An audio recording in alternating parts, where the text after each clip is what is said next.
Is distinguish between savings current और fixed account.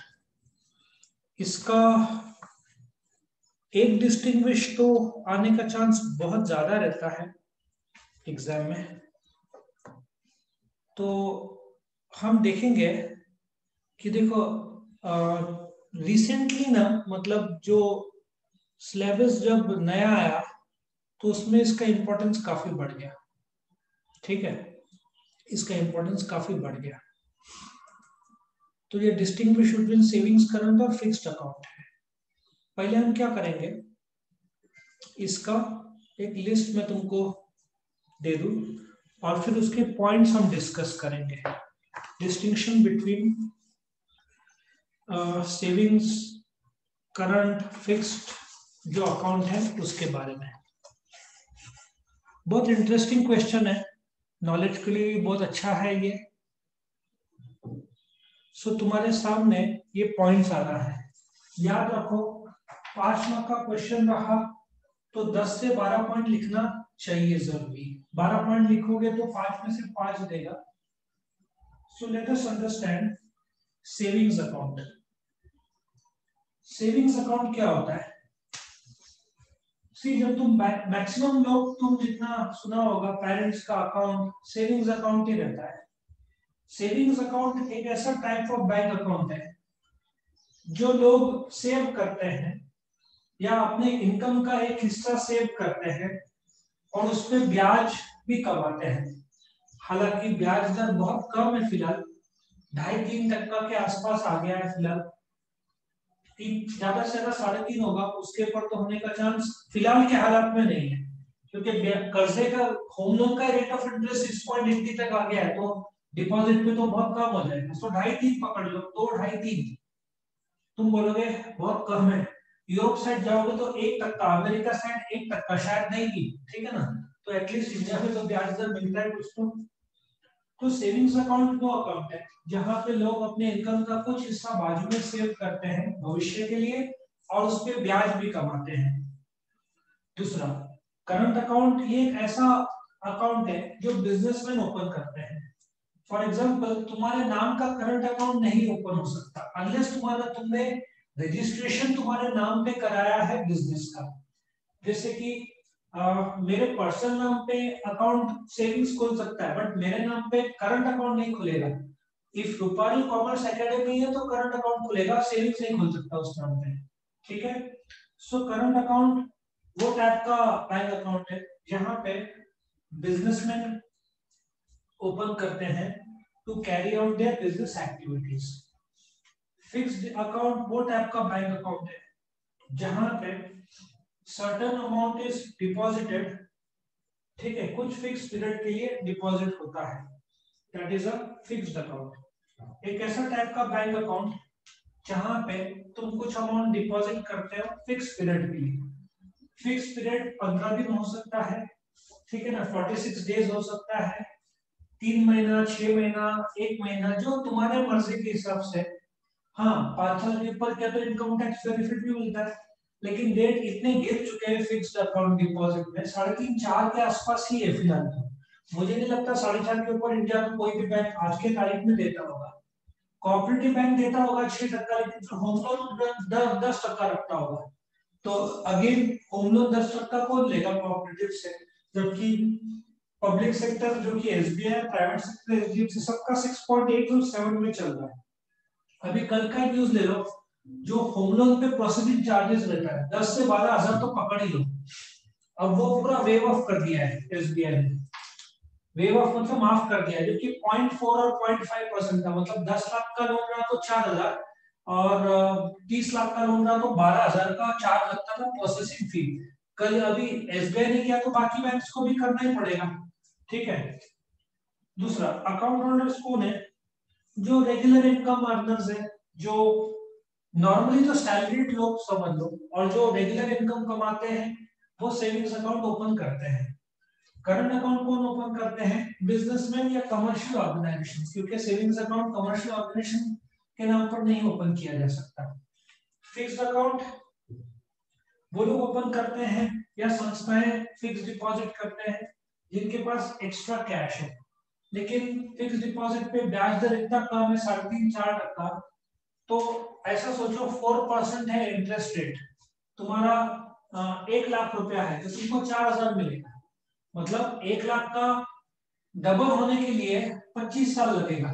वही share बाजार में एक दो से 3 साल में डबल हो सकता है, म्यूचुअल फंड में हो सकता है।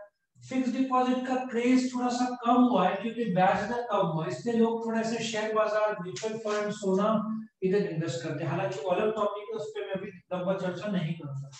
तीसरा ऑब्जेक्टिव, सेविंग अकाउंट का मेन पर्पस है लोगों को सेविंग्स की आदत लगाई जाए, इसके लिए अकाउंट रहता है, ठीक है ना।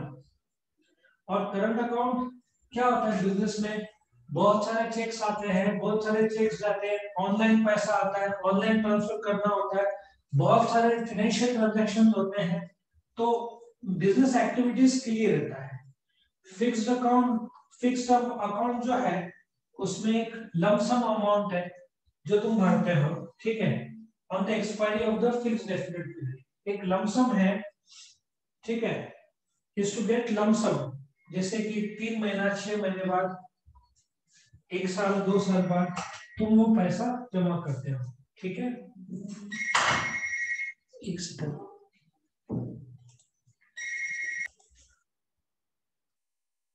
तो ऑब्जेक्टिव जैसे कि मैंने बताया कि जिनके पास एक्स्ट्रा कैश है लमसम, वो डाल सकते हैं फिक्स डिपॉजिट का पीरियड के बाद, या एक साथ मिल जाएगा तुमको। रिटायर्ड लोग, पेंशनर्स काफी सारा फिक्स डिपॉजिट में डालते हैं, लेकिन अगेन जैसे मैंने बताया ब्याज दर बहुत कम है। एक एग्जांपल देता हूँ, 1 लाख जमा किया, 5% महंगाई और 4% ब्याज मिल रहा है, उल्टा तुमको नुकसान हो रहा है, पैसे की वैल्यू कम हो रही है, इंटरेस्ट जो मिल रहा है उससे ज्यादा महंगाई है, ठीक है। चौथा, मिनिमम बैलेंस। सेविंग्स अकाउंट में मिनिमम बैलेंस लेस रहता है। For example bank of Maharashtra type जाओगे तो 500 रुपया, एसबीआई टाइप जाओगे तो चेकबुक चाहिए तो 1000 रुपया। कुछ बैंक्स में जैसे HDFC, ICICI, IDBI, Kotak Mahindra, इधर 10,000, कुछ बैंक्स में हो सकता है 25,000, लेकिन ऑन एन एवरेज तुम 1000, नेशनलाइज्ड बैंक्स में कम है, 1000 के आसपास है, नेशनल प्राइवेट सेक्टर बैंक्स में 10,000 है।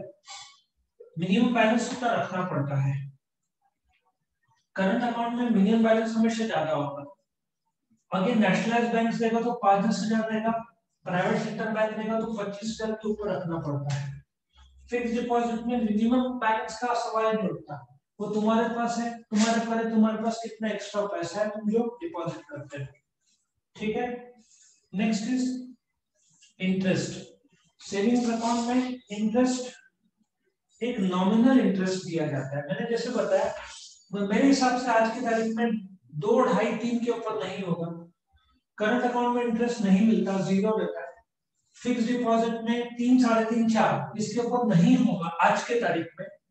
हो सकता है 6 महीने, 1 साल बाद आधा टक्का, 1% तक बढ़े, उससे ज्यादा तो 1 साल तक मुझे दिखता नहीं है बढ़ते हुए, ठीक है। सो इंटरेस्ट सबसे ज्यादा फिक्स डिपॉजिट में रहता है, सबसे कम करंट डिपॉजिट में रहता है या करंट अकाउंट में रहता है। विड्रॉल्स, सेविंग्स अकाउंट में रेस्ट्रिक्शंस है विड्रॉल्स, जैसे कि तुम एटीएम में जाकर विड्रॉल करोगे तो 5 विड्रॉल तक तो कोई चार्ज नहीं है। 6वां विड्रॉल करने जाओ तो 10 रुपए चार्ज लगता है, वो भी जनवरी 2022 से 10 का आई थिंक 12 रुपया हो जाएगा। और दूसरे एटीएम से 3 विड्रॉल तक अलाउड है, या डिपॉजिट जो भी एटीएम में काम करते हो।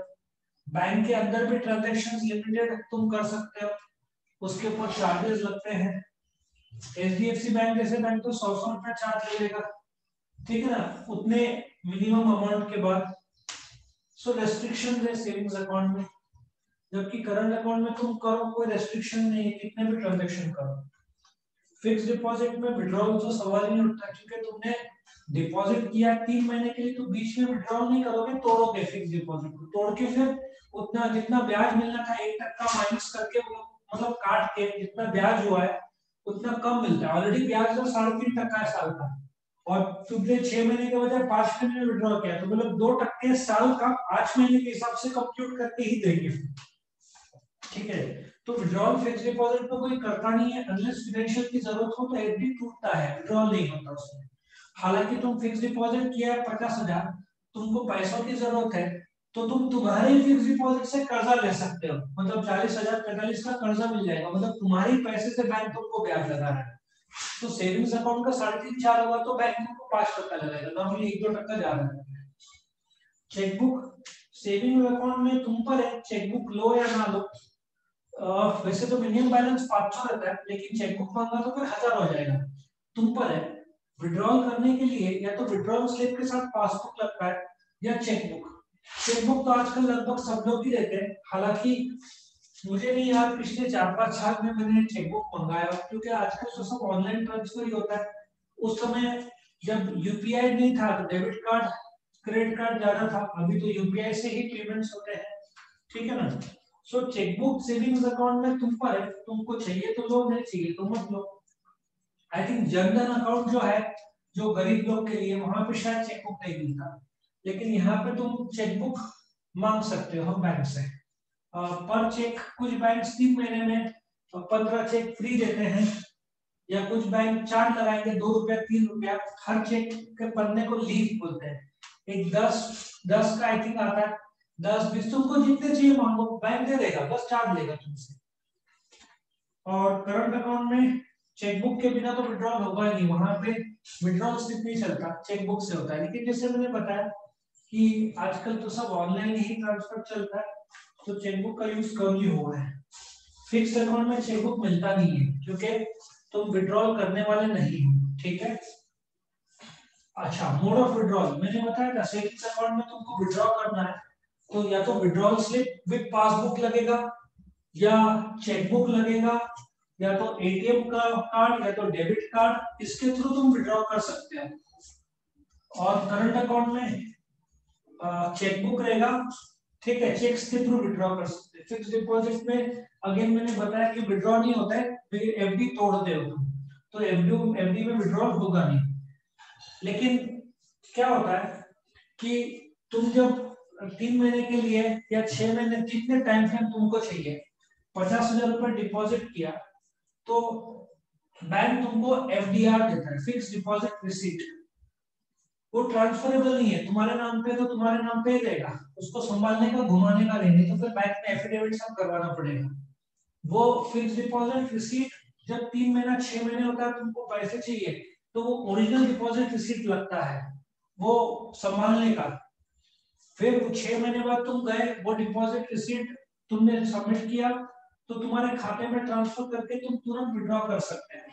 और एक्सटेंड कराना हो 6 महीने के बाद, तुम बैंक को बोलते हो और 6 महीने का एक्सटेंड करा दो, तो नॉर्मली बैंक उसी डिपॉजिट रिसीट के पीछे साइन करके तुमको एक्सटेंड करा देगा, या कुछ बैंक्स वो रिसीट कैंसिल करके नया रिसीट देगा, करेक्ट। तो फिक्स डिपॉजिट रिसीट मिलता है। 9th overdraft facility, short term कर्जा जिसको बोलते हैं। सेविंग्स अकाउंट में ओवरड्राफ्ट फैसिलिटी नहीं रहता, करंट अकाउंट में रहता है। अपन ने ऑलरेडी ओवरड्राफ्ट क्या होता है, फंक्शंस ऑफ कमर्शियल बैंक में सीखा है। करंट अकाउंट में तुम्हारा बैलेंस जीरो रहा फिर भी तुम विड्रॉ कर सकते हो अप टू लिमिट जो बैंक तय करता है। ओवरड्राफ्ट फैसिलिटी, ओवरड्राफ्ट में फिक्स डिपॉजिट में रहता है। फिक्स डिपॉजिट मतलब ही जो डिपॉजिट करते हो fix account, sorry current account में रहता है, फिक्स डिपॉजिट में नहीं रहता। हालांकि तुम फिक्स डिपॉजिट पे कर्जा ले सकते हो, बट ओवरड्राफ्ट फैसिलिटी सिर्फ करंट अकाउंट में रहता है, सेविंग्स और एफडी पे नहीं रहता। Bank charges,